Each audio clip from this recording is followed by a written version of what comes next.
आमे समस्ते ओडिशावासी समस्ते गभीर भावे मर्माहत। ए घटना एक अभावनीय घटना। ए घटना घटिवा मुहूर्ते माननीय प्रधानमंत्री को आरंभ करी मुख्यमंत्री को पर्यंत स्वास्थ्य मंत्री पर्यंत समस्ते ए घटना प्रति संवेदनशील अछंती। उड़ीसा सरकार संवेदनशील अच्छी आ ये घटना को तीव्र भाव रे समस्ते गभीर भावे ए घटना रे मर्माहत मध्य अछंती। किंतु ए घटना घटिवार सकाळ 4टारे माननीय मुख्यमंत्री कटक रे पहुंचिले।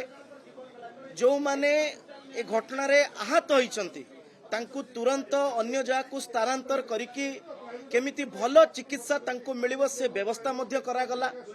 ता पूर्व स्वास्थ्य मंत्री पहुंचिले एवं ये घटना को अभावनीय परिस्थिति रे घटिला सेतिपई तुरंत जुडिशियल इंक्वारी रो डिपार्टमेंटल जुडिशियल इंक्वारी रो निर्देश मध्य देले। केवल सेतिकी कले नाही, जो दुर्घटना रे जो मानकर प्राणहानि हैला तांकु श्रद्धांजलि अर्पण पूर्वक 25 लाख टंकार सहायता घोषणा करले। प्रधानमंत्री तांको रिलीफ पांठी 2 लाख टंका एवं आहत मानक 50,000 टंका एभली एक अनुकंपा मूलक सहायता राशि से घोषणा करचंती। एवं विधानसभा भितरे स्वास्थ्य मंत्री विधानसभा रूल एंड प्रोसीडियर अनुजाई 214 अनुजाई तांकर ऑफिशियल स्टेटमेंट विवृत्ति मध्य देले। गत काली जो फैक्ट फाइंडिंग टीम गठन करा जाइतिला से fact finding team SCB medical college परिदर्शन करिसंती, डीसी कमिश्नर को अध्यक्षता रे करिसंती एवं से फैक्ट फाइंडिंग टीम जहां रिपोर्ट आसंता दिन रे देबो सरकार दृढ़ भाव रे जो माने भी या पछरे थिबे बा एथिरे दायी थिबे निश्चित भाव रे से मानकु कठोर कठोर कार्यानुष्ठान हेबो।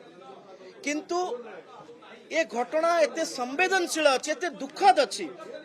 एथिरे विरोधी जो राजनीति करूचंती यहाँ वास्तविक अत्यंत लज्जाजनक। मु तांकु निवेदन करूची राजनीति करबा पई अनेक कथा अछि, अनेक विषय अछि। ए प्रकार गोटे दुखदपूर्ण वातावरण, ए प्रकार गोटे मर्मन्तुत जो घटना एथिरे राजनीति जो करंतु नहीं, से माने राजनीति रे निवृत्त रहंतु। देखंतु इस्तफा समाधान नुहे, आमे दायित्व नौचु।